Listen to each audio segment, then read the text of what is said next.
remind our viewers why I'm talking to you. Who are you again? So I'm just like a laid back, chill dude who likes to mix it up with my pals. Right. I've been on the show like 5 times before, so I know. I remember talking to you, but I don't. I guess this is an interview show. This is, of course, Humanity's podcast, formerly known as the show where we talk to interesting people. And you are sort of interesting, but I'm wondering why a new listener would be interested in. I mean, most of our guests have something unique about them. Unique New York. Yep. You can say, like, last week we had a bus accident victim. It's awesome. like, oh, not everyone in the world has survived a bus accident. But what is it about you? Why did I first talk to you in the first place? So the first time that you talked to me, was because I worked at your favorite restaurant, Domio's, and I used to fill the urinals with ice. Right. And the reason that your one job? That was my one job at Domio's. But I got fired for filling it with ice while people were peeing. It seems to be a hard job to fuck up in that way, but you did it. Yep. I'd be like, "Excuse me." And then I'd pour the ice into their pee. No, we know. Yeah, we know exactly how. Into their pee stream. And the fun thing about peeing on ice is you get to watch it melt, and it gives you a sense of accomplishment. Were you trying to do that so it would melt quicker, so you would have more to do, so there would be more reason to keep you on the payroll? Yeah, exactly. We worked on commission. You'd get paid for however much ice you got melted by people's pee. How would they quantify that? I don't know how they would measure it. But so you were on the show, and I found your lifestyle to be very intriguing. Essentially, as you described it, you hang out and chill with your buddies, right? That's true, and I tried to avoid needless drama and scandal through the exploits of my girlfriend, who's a known provocateur, Carissa. That's right, Carissa. So you're still with Carissa. Is that true, or is that false, or something in between? Currently, Carissa and I are on a break because she kept breaking quarantine. No, what was she doing? I mean, she was just trying to live her best life while everyone else was staying at home and trying to keep people safe. But, what else could you expect from a duplicitous, devious person like Carissa? That's right. You for our new listeners, how long have you been with Carissa? Right now, it's probably going on like 7 or 8 years. Okay, and what was it, 2 years ago? Probably, well, let's see, 7 or 8 minus 2, 5 or 6 years. Okay, I don't know why you said right now, as if like, am I asking at some point in the past or the future? No, I'm asking right now. You know when like one person in a relationship has like a hard start time for the relationship, but the other person is like, I didn't think it was serious for the first 4 months. Sure. Okay, so what was your first date though, or your first encounter? Our first encounter was hanging out in the backyard of my friend Mark Padovano's house. Okay. Was he having a party, or did you guys just hop the fence, or what? How did this backyard meetup take place? He made flyers for what's known as a bags tournament. And do you know the game Bags? I don't know the game Bags. Is it similar to, what am I thinking of? Donkey Kong? No. What am I thinking of? The cornhole. Yeah. It's cornhole for people that live outside of Ohio. Oh, okay. So it's okay. Got it. So you were having a bags tournament. Yeah, we were having a bags tournament and doing beer bongs off of. Do they call those rips beer bong rips? Yeah, beer bong rips. Oh, so we were doing beer bong rips. He lives in a 1-floor house, so the beer bong started on the roof, and then people would pour multiple beers, and we'd be doing rips. And then if you survived the rips, we were doing whippets. And that's when Carissa walked in the back, and I had kind of a Dreamweaver moment, and then I passed out. Oh, okay. So did you pass out from seeing her, or the whippets, or what exactly happened? Most likely the whippets, because she's probably like a 7.5. Okay, and a 7.5 in what city? Sheboygan, Wisconsin. Oh, okay. So a 1 out here, maybe. Ouch. Goddamn. Coastal elite laying it down. But a 7.5 out there, wow, amazing. And then when you woke up and you opened your eyes, was she there, or was it a different day and your boys were there? It was a different day and my boys were there. And they were like, you made quite an impression because she loves tragic cases. And I was like, uh-oh, this could spell doom for Randy. And it D-O-O-M. D-O-O-M. Yeah. So, and then when did you actually get together with Carissa? Probably like a week later.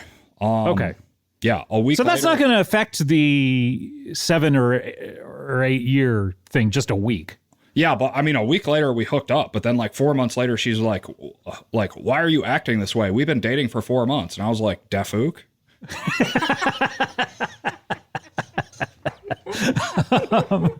So you didn't know that you were exclusive at this point. No, not at all. I mean, I wasn't seeing anyone else because my prospects were dim. So it was not that hard for you to say, okay, well, let's keep it exclusive from this moment on. That's right. So Carissa got the scloozy, and then we've been like seeing each other ever since, but it's been filled with drama, shenanigans. That's right. List off some of the drama. We've talked about a little bit of it on previous episodes, but remind us what exact, I mean, Carissa is scandalous, as you say? Yeah, absolutely. Scandalous, duplicitous, devious as hell. Right. And what are the things that she's done? She poured tequila on my Xbox One and set it on fire. That's a combustible alcohol, tequila. She does a really good impression of me, and she called my mom and said I was in the hospital with lupus. What does her impression sound like? Can you do an impression of her doing an impression of you? Yeah, so it sounds like this. So this was what she called my mom, and she was like, "Hey, Mom, it's me, Randy. I'm in the hospital with lupus again." Okay, that's pretty good. I mean, it sounds like you were pinching your nose to do that. Does she have some sort of are her nasal cavities sort of filled up, or why the pinched nose? Oh, the opposite. She blew out her septum doing cocaine. So it's just free and clear in there, easy breezy. Yep, easy breezy, but it kind of collapsed in on itself. It's a okay. It's a real George W. Bush situation. Is that what took her down from a 10 to a 7.5?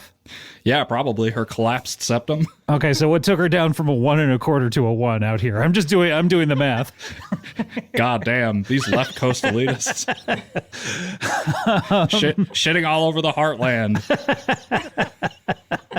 So I'm just saying it's a different scale. That's all. So so you've been with her for quite a number of years, and she's done all these things to you. And has she flirted with your boys? I can't recall if there was some. It's nonstop flirtation with my boys. You know, it's always like because she tries to keep me jealous. She thinks that I'm my best self when I'm just like filled with rage and jealousy, and I'm trying to win her back. Do you agree with that assessment? I mean, it drives me freaking crazy, and then I go like buy her gifts and stuff. So yeah. Okay, so yeah, all right. And it turns me into a voracious lover. Oh, okay, great. Well, I don't know that we need too many details about that. But well, let me give you a couple. Usually, okay. I'm just trying to get the job done, but when I'm filled with jealous rage, I'm hitting all the bases. Wait, first base, a kiss. Second base, some tongue. Third base, hands, groping, consensually.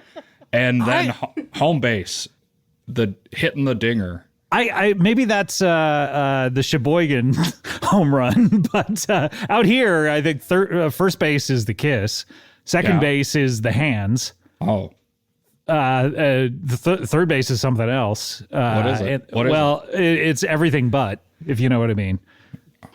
Give me the deets. I need this stuff. I got to go back to the heartland and use this information. I'm just saying that. So you're kissing her first when she's wronged you, and then you're adding the tongue. You're going through all the steps. You're running around the bases. Yeah, absolutely. Out of respect, you know. You're high-fiving the first base coach, the third base coach. Yep, I'm doing the safe sign to the ref at second base when I slip the tongue in. And what is that in the metaphor exactly? Well, it's kind of like a power move where you're kissing someone and then you add the tongue and then you take your hands away from the person that you're kissing and they're like, dang, no hands. Okay, so that's the safe sign to the ref. Got it. And then once you cross home plate, are all your boys coming out and you're high-fiving them and... No, it takes me probably like 5 minutes after I've ejaculated to calm down. Is that what you mean? To calm down. Oh, really? What did you mean? So you're hyped up. You're what are you, pacing around the room? What's going on? No, all my brain cells have evacuated my body, and I need 5 minutes to remember who the hell my name. Oh, okay. So you're a blank slate. Oh, absolutely. I'm a clean slate. You're tabula rasa. Yep. Wow. So we've established then what you and Carissa have been up to. So now you guys are on a break. And how did that come about? It came about because she kept breaking quarantine, and then we'd come back and I'd be like, so where were you over the last 8 hours? And she'd be like, I was here. I was doing shots with my girls. I was at another, bachelorette party. I was visiting some of my relatives who are ne'er-do-wells. So you don't like her relatives? Yeah, and hopefully a lot of them end up in jail because they stormed the Capitol for sure. Oh, really? So she's okay. Her relatives are of that persuasion. Absolutely. They tried to stop the steal, and I was not having it. Okay. You wanted the steal. Huh? No. What? Don't turn this around on me. You're okay with the steal. No, I'm not okay with the steal. I respect the Constitution. I wanted a peaceful transfer of power. Okay. And that's what you got, isn't it, at the end of the day? At the end of one day. At the end of January the 6th, no. But at the end of a different day, January the 20th, yes, we did. Yep, absolutely. We shan't get into those details. So how did she take the news? I mean, were you guys quarantining together? She took it lying down because I said it while she was asleep, and then I ran out with all my stuff. Oh, okay. Did you leave her a note? Did she know where you went? I texted her later. Yeah. Okay, then that's the end of that story. I mean, I could go into detail about what the text was, but it was pretty brief. The thing is, you don't want to awaken a sleeping beast. And in this metaphor, Carissa is the beast. Sure, and the sleep is sleep. She was sleeping, yeah. And not wanting to wake her is not wanting to wake her. So everything but the beast. Yeah, he's a one-to-one. Yeah. Okay, so I got it. Yeah, I packed a duffel bag full of my stuff and then a second duffel bag full of some things for my quarantine hobbies and some puzzles and games and things. So now where are you living? At my friend Mark Padovano's house. Oh, the backyard where you first met. I mean, that's got to be bittersweet. Yeah, he's a good friend. Yeah, what's he up to during the quarantine? He mostly shit posts online. He's kind of a libertarian. Okay, but a great friend. Yeah, a great friend. Blood is thicker than water.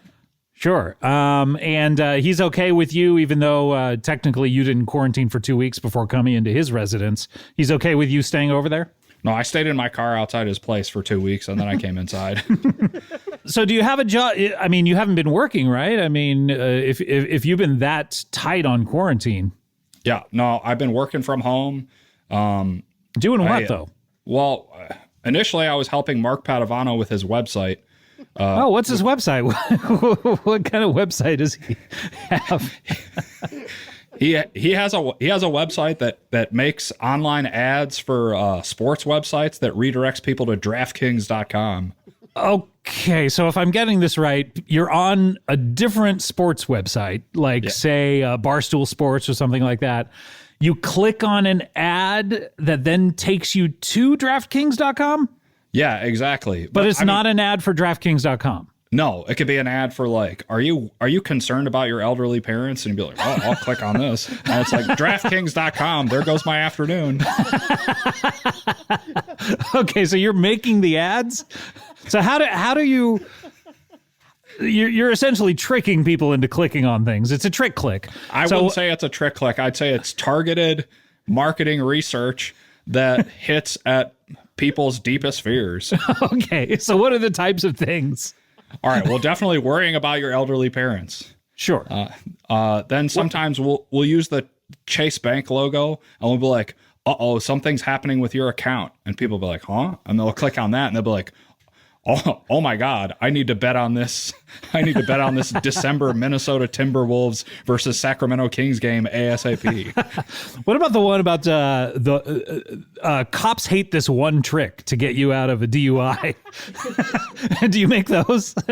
Yeah, that was one of Mark Padovano's first ones. Along with a picture of a fat guy and then the picture of that guy skinny. And he'd say, this guy lost 145 pounds, and here's why trainers hate him. So Mark Padovano is like a pioneer in this field. Oh, yeah, he's a devious guy. He has no scruples or morals. So he's devious as well. I mean, he and Carissa would be perfect for each other. Yeah, but he's loyal to me to a fault because we're childhood friends, and we've never let sexuality get in the way. Okay, so he's never gotten sloppy seconds off something you've been with, or vice versa? Well, not with me. I mean, he's hooked up with Carissa a ton of times. Every time we're on a What? break. Yeah, every time we're on a break, he hooks up with her. Wait, so to me, that violates the bro code. Oh, man, you're right. I mean, he's not loyal to you in fact, I wonder if he isn't with her when you're not on a break, and then suddenly when you're on a break veil is lifted, he's able to keep it out in the open. Oh, no. Scott, don't do this to me right now. I'm going to start spiraling on this podcast. You haven't thought about any of these issues? No, I'm just happy to have a friend during quarantine. Wow. Well, how much is Mark paying you to do this kind of work? I get $15 an hour. Oh, okay. How many hours does it take? I mean, sometimes it takes 12, 13 hours a day. Wow. I mean, this is not a bad gig. I'm making really good money right now. Every time I feel insecure, I'm like, hey, that would make a pretty good ad to get someone to click trick. I mean, maybe he's paying you just to keep you occupied. Maybe it's worth the $150 to him, it's better than paying for it the other way. Dang. This is devastating, Scott. I mean, I don't want to bring this kind of stuff up to you, but how many times has Mark Padovano has he been with Carissa? How, like in the past? Or the future? I don't know why you keep asking this. Yes. Are we talking about the present? Is he with her right now? Yes, in the fucking past. Dang, I knew I'd get shit on this podcast. I'm sorry. I do every time. I'm sorry. It's just my nature to push back on people. I maybe I was hurt myself. I apologize. I shouldn't lash out at you. You're naughty by nature. And you're naughty by nurture. You were raised that way. Yeah. That's right. I'm Catholic. We're all naughty by nurture. So how many times in the past then? I mean, I break up with Carissa at least 3 times a year, and Mark's been with her every single time. So wow. 7 or 8 times, 7 or 8 years. 7 or 8 years times 3 is 21 to 24 times. Yeah. And I mean, that's and he doesn't have a girlfriend or a wife, Mark? He's famously celibate. Celibate? Yeah. Other than when he's with her. Yeah, absolutely. Yes. Yeah, that's right. Okay, yeah. I don't know. This is very fishy. Was he surprised to see you when you came by the house and slept in your car outside his house for 2 weeks? Yeah, he was. His words exactly were, "Randy, Dafook, what are you doing here?" That's an exact quote. You can quote me on that. Okay. He is, I already said he's a plumber, but apparently he is commonly known as the No Stank Plumber. Please welcome Mike Ruby. Hello, Scott. It's me, Mike Ruby, the No Stank Plumber. Scott, how are you? I am very good. It's very good to have you on the show. I'm so glad to be here, to be advertising on your show. I don't know that you're advertising as much as you're on the show. I'm going to talk to you if we... Mike Ruby appearance is an advertisement. Do you understand me, Scott? Do we need to hashtag this as ad then right now, or...? Yeah, we should probably do a quick ad read. All right, here we go. Well, I was about to have a dinner party only to discover my bathroom was covered in shit. So I called this plumber named Randy, and boy, did he give me the runaround. He was talking about estimates, and he couldn't guarantee his price. But then I called Mike Ruby. Hi, it's me, Mike Ruby, the No Stank Plumber, and I guarantee I will fix any bathroom situation with 0 stank. We're not going to give you the runaround on whether it's going to stank or not. It's not. And it's the Mike Ruby guarantee. Hashtag no stank. Hashtag ad, of course, as well. Wow. Incredible. And so you like how I kind of Michael Winslowed that? I do all the voices, I do the sound effects. I don't know that you were fooling anyone with it. Well, I could tell it was you, but just putting on a little bit of falsetto. But I don't know what you're talking about. That was sort of like a fully fledged character. I don't know. Usually, like, I've seen Michael Winslow in person, and when he does the helicopter, you'll be looking at the sky, going, "Is there a helicopter right above me?" So you weren't looking around, going, "Is there a woman who's having a dinner party who needs a plumber?" You weren't thinking that? Not really. No, I was thinking, "Oh, Mike's doing a funny voice," but that's okay. I mean, I just think comparing yourself to Michael Winslow, that's a high bar that I don't think necessarily you cleared. Well, you didn't hear my flush sound, so I don't know why you would, go ahead and judge. You didn't have a flush sound, so. I mean, I was pretty fooled. I thought there were multiple people in the room, and I ran to the bathroom to see if the toilet was stanky. He got up and like his hat spun around in a circle as he ran to the bathroom.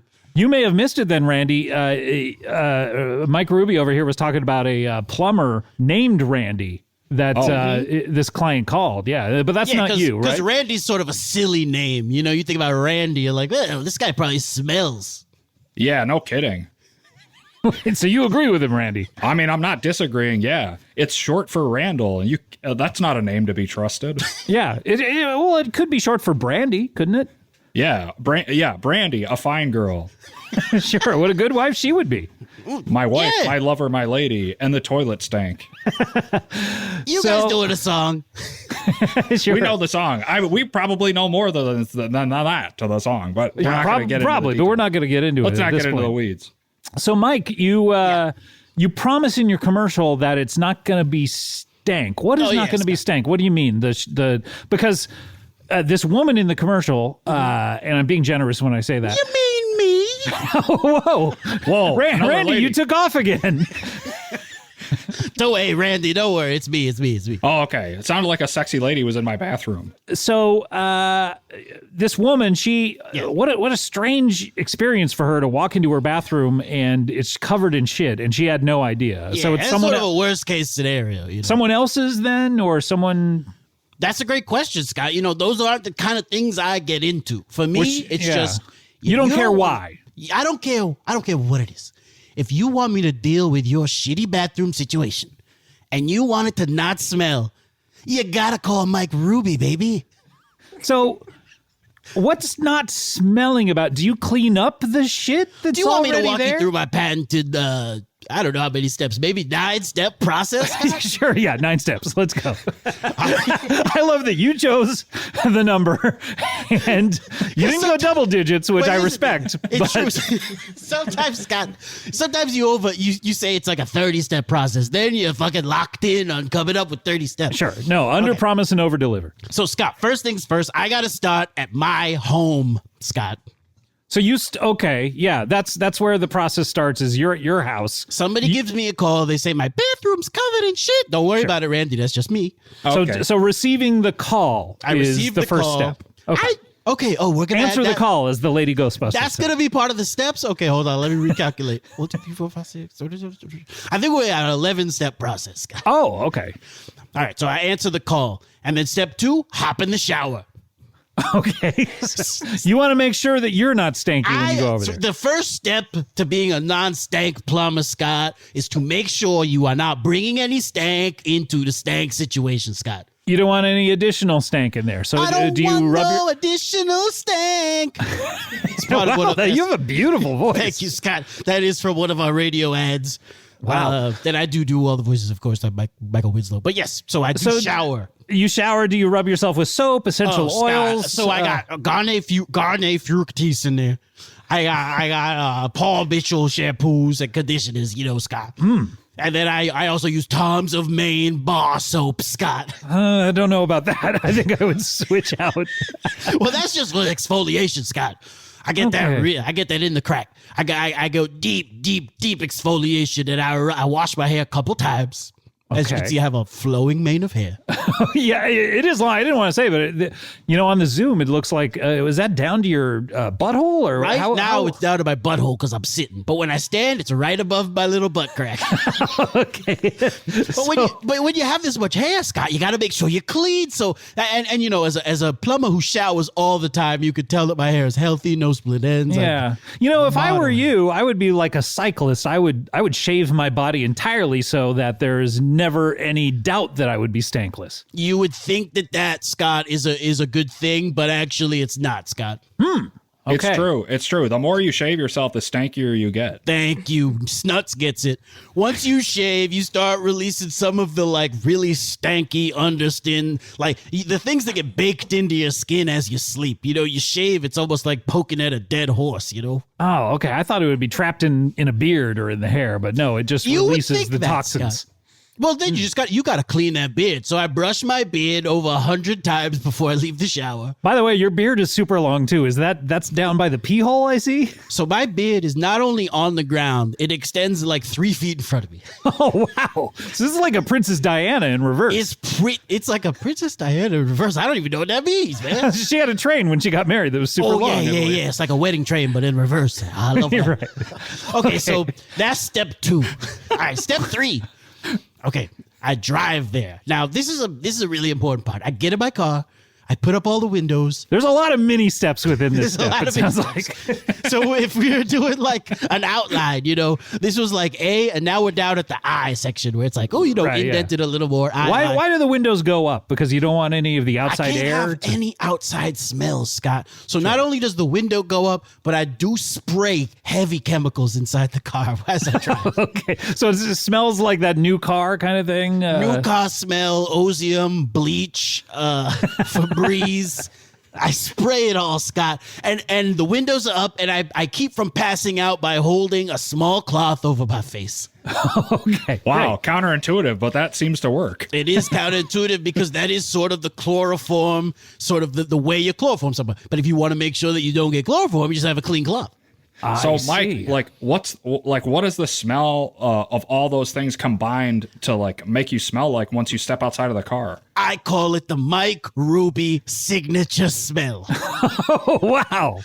And it's trademarked. And I'll tell you, it's not over yet, because when I get out of the car, the final step is I take off all my clothes and spray myself head to toe with Axe body spray. Oh, okay. Wait, is this step 4 then at this We point? are at step 4. Okay, great. We all right, answer the so call, we shower, we exfoliate, we shower, and then we drive there. And then there, which has a lot of mini just steps of the rolling of the windows, stepping out of the car, etc. And now we have sprayed the body with Axe body spray, and now we are at the customer's home, Scott. So no one is smelling the Mike Ruby signature smell other than you, because Not yet. because once you get to the doorstep, it's Axe body spray all the way. Well, the reason I do that, Scott, is I want to train my nose to be, it's trained for a good smell. So any bad smell, I'm going to pick it out immediately when I walk into the house. Okay. Do you have nasal cavities a lot like Carissa there, where they're just blown out and you can smell everything? Oh, yeah. I did what they call a cocaine simulation with pixie sticks in order to blow out my septums so that I could smell better, Scott. Okay, because you're a strict don't do drugs. Oh, I will never adherent. do drugs, Scott. I signed that DARE contract, and I will never go back on that. When you were 13. I was 13, but I was still, my parents were there, so they did agree if it was legally binding. So Oh, okay, wow. it is. Okay, so we are now at step 5. You should get emancipated from that DARE contract. It's really tough, Scott. We could talk about that, but there's a lot of legal red tape to go through. Yeah, at least 9 steps. All right, so step 5. Step 5. Now, I'm in your house. Step 5, I'm going to say, point me in the direction of the stank. Okay, so you just want the direction. Customers, yeah, I just want the direction because North, east, south, or west. just sort of actually hold out 2 arms and sort of do it at an angle, and I know that the mess is within that angle, Scott. Okay, so essentially like a 45 degree, or at least right. you could maybe widen it out if you put your arms behind your That's back right. to like 190, 200 Yeah, if degree. you want to really be obtuse with it, you can go ahead and do that. Sure, of course. So, Scott, at this point, I float off the ground like Pepe Le Pew. No way. You love the stank? Yes. You love I the don't- stank. Well, see, I don't love the steak. But You're just I actually attracted am to it. revolted. I'm revolted by the steak. It's just my job is to find it. So I fine-tuned see. myself. So I So float what step number is this that you're floating off the ground? This is 6. Scott. 6. This is 6. This is number Okay. 6, Scott. Now, of course, I float my way. Now, typically, we're getting to a bathroom, Scott. And Sure. typically, there's shit everywhere. Typically. So- Why? Why? You'd be surprised. You're not calling a plumber for like a simple clog. Like, you're calling a plumber for when like an act of God has gone down in the house. I wanted to say that I think a plumber would, and I don't want to tell you how to do your job, but I think a plumber could advertise as like the no judgment plumber. You know how like, Right, you're ashamed when you call a plumber because of what they're going to find in there, Well, Scott, I could advertise that because one of my steps is to disassociate. Okay. So you're outside of your body. I cannot take the smell or like looking at, even talking about poop or anything like that, I will. You've been doing it now for the past 15 minutes. I'll puke. So when it comes down to the time to actually clean, I disassociate. But before we get there, Scott, I'm of course going to hop in their shower. Oh, okay. Wait, you want to, yeah. So that's step 7. Step 6 7, is you find the shitty bathroom. Step 6 is I float like Pepe Le Pew to the shitty bathroom. Step 7, hop right on in the shower. And of course, I'll use whatever they have in there. Garnier Fructis. You don't bring your own stuff. Yeah. No. Dove body wash, if they have like a sort of like a manlier one that's like an axe. These are the things that can be found in other people's bathrooms. Oh, yeah. So Scott, did you know that I wrote a magazine article that is 10 things your crush might have in their bathroom? Oh, no, I didn't realize you wrote that. I don't know why I would have. It's a real manageable number, too. Sure. I mean, I don't know that I necessarily want to hear all 10, but we can circle back around if we have time at the end of the show. But we are at step 7, and of course I am re-showering, which is of course rubbing to off get that all Axe body spray off. Gotta get the Axe body spray off. Because you want the Axe body spray when you go to the door, because you want to smell good for the humans. Right. But you don't want to leave the Axe body spray smell there. Because some people might consider that a stank, Scott. I don't know who, but yeah. There may some crazy people, but Scott, I shower again. I wash up all those smells. I don't need my smell heightened as much anymore. I hop out of the shower, Scott. I look down at the shit everywhere. Is this where the disassociating comes? And of course, I disassociate, Scott. and that's why it's step 8, because I disassociate. That's how I remember it. Oh, okay. So it's hard to remember without It's hard that? to remember that you always disassociate when you do plumbing. Like, what's because you step forget. 8? I've just showered. What is step 8 again? Right, I disassociate. And then I start looking around and things get blurry. And then I sort of fall over and hit my head on the side of the sink. Oh, God. Wait, is this step 9? No, this is step 8 still. No, step 8 is disassociate. Step 9 is hit your head on the side of the sink. Oh, okay. That's a huge part of it. Okay, well, that's all the steps there are. No, but there's 11, Scott, because we were going to Oh, that's count right. I'm answer the sorry. call. Yeah. Okay, so 2 more steps. So step 10 is wake up and hope the bathroom is cleaned. Okay, well, how often, what percentage of the time is it clean? 100%, Scott. It's my guarantee. I don't know what it is about me, but once I disassociate in the bathroom, I'm unclogging drains. I'm pulling out hair. Oh, okay. So you're waking up and you've done the work. I guess. done all the work. I thought you meant that when you woke up, you hoped the owner came in. No. Like I do a lot of the work, but I'm sort of drooling and bleeding out of the side of my ear, and I sort of clean things up. And then, of course, Scott, in the event that the bathroom is not clean, step 11, I will burn the residence to the ground. Oh, okay. How many times has that happened? Well, Scott, I'd say it happens around, once or twice a month. Oh, okay. Because is that part of the contract they sign when you? Oh, yeah. If you want the Mike Ruby guarantee, you got to be okay with the chances, the 1 in 10 chance that I will have to burn your house to the ground, because quite honestly, it's just too far gone.